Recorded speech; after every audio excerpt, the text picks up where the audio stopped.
So basically what I do is I have the chart in front of me and I say, okay, this is, in this case, we're doing a puppy visit. It says so right here. I always sit here with my clients and I say, go one by one down the list. Today we're going to do our 12-system body exam. We're going to get our distemper parvo combo shot. We're not old enough for our rabies shot. We have 2 vaccines that we do recommend also for puppies. The first one would be Bordetella, and I tell them Bordetella is an upper respiratory disease. We recommend that you vaccinate any dog that breathes because they can get it just like the flu for you and I. And I know you know this information, but this is how I go through it. If you choose to get that one today would be a good day to start that. You need to come back in 3 weeks to get the booster on that. Also recommend leptospirosis, kind of a newer one added to our vaccine list recently because we were seeing a larger proportion of animals having it. Leptospirosis, in summary, is a bacterial infection. Your dog's susceptible to pick it up anytime the ground is moist. So rain, snow, sleet, flooding, those are all good examples of when your dog is susceptible to it. If they do pick it up, it goes straight to the kidneys. It puts them in kidney failure and they can die from it. It's also the #1 zoonotic disease in the world, which means they can give it to you. So I know you all know all this, but I've got a spiel, so I just go through my spiel. Lyme disease, I kind of get a feel for where they're at because we don't, at South Henderson, we don't just automatically go with Lyme.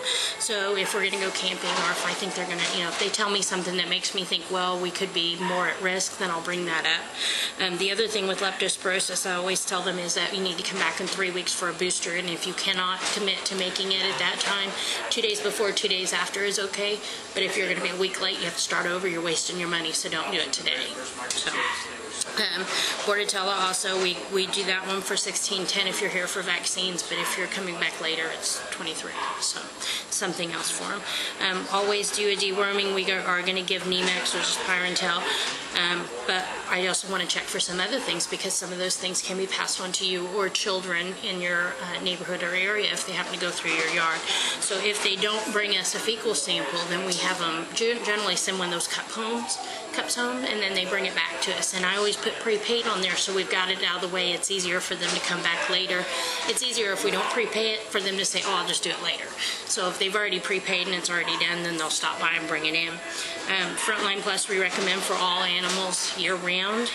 And we go into a little bit about that. Microchip, my own personal story. My dogs are always with me. Never had a problem with that. We have a fenced-in backyard. Fireworks went off. Dogs jumped the fence. 4 months later, 2 states away, I got a phone call and got my dog back. I had to drive 2 states away, but I got my dog back. So microchipping works 100% of the time. A lot of times I have cat owners who say, well, my cat's always in the house and I never have a problem. Okay, I got you another one. I had a fire in October. My cats are always in the house. I never let them out. We had a fire and had to evacuate the house in the middle of the night. The firemen were in and out and the doors were left open. Thankfully, my cats, weren't so freaked out that we couldn't catch them, but one hunkered down in the house and we couldn't find her and we thought she was lost. So having that microchip was a nice peace of mind to say, you know what, if she did get out, somebody will pick her up and scan her. So those things do tend to happen, and I could go with that. Care credit and vet plan insurance, do you use that at your practice? Yes. Okay, so I usually just tell them there's 2 programs that deal with the financial issue of things, and if you're ever interested in information on either of those programs, any team member can help you at any time. We also advocate the use of gentle leaders here. They're wonderful for control issues. It is not a muzzle. And it is designed to be worn 24/7, so we can eat, drink, run, play, jump, whatever we need to do with that on, and it doesn't cause a problem. And again, any information on that, we'll be more than happy to help you with if you're interested. If I see an animal, and I had one that particularly I was really happy with, an older couple was bringing in a German Shepherd pup, and he's about this big now, and they could not get him in the van or out of the van or anything, and I recommended that to them. One of the nice things that we can do here, if they choose to get their gentle leader with us versus over the counter, and I do tell them it's always available over the counter, but one of the nice things we can do is offer to loan them a gentle leader while the puppy's growing.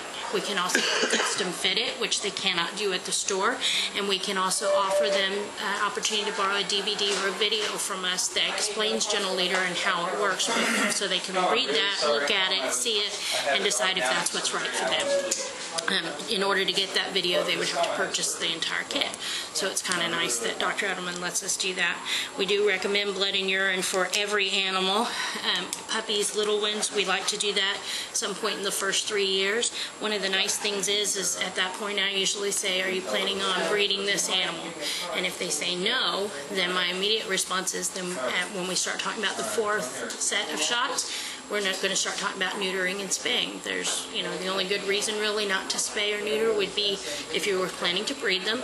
And then we talk about, uterine cancer and testicular cancer and how those drop if we do it. And usually that gets them. And then one of the nice things I then say is, when we do that, we're going to want to do blood work to make sure the liver and the kidneys are functioning, because otherwise you risk losing them on the table. And when I do that, I can get your baseline blood work inexpensively. We can do that for $32 rather than the $115 if we don't. And usually that hooks them right then and there. And so I know that. So you do the blood work right there? We do. We can do blood work in house. Is he going through? You have these at your practice? Yeah, we have vet test too. You have all of them. So usually we do in house when we do our surgery. So if I tell them that in advance, then I can say, it costs about $115 to run this blood work and send it to the lab. It's a better test. They can check for more. But if money is an issue, if we do it in conjunction with pre-anesthesia, I can run it for $32. And I'd say 90% of the time they'll go for it. I don't know if I talk too much or what, but I'm pretty persuasive as far as blood work. And we just had a blood drive. You'll have to ask him about that. A drive just kind of to see how many we could get in a month. And we were able to meet all our set lines. So he owes us dinner and a movie now because we all did it. I also recommend that we brush their teeth. And we do have OraVet, and we also perform regular dental cleanings. Anytime you're interested in that, we could give you information. And then I always tell them the 2 most important parts of this whole thing are on the back: preventative care at home and early signs of disease, which continue here on the back. And my thing is, I always tell them, if you don't read the rest of this, it's not going to hurt my feelings, but I want you to read these 2 sections because it gives you a good idea of what kind of things to look for and when it's appropriate to call us.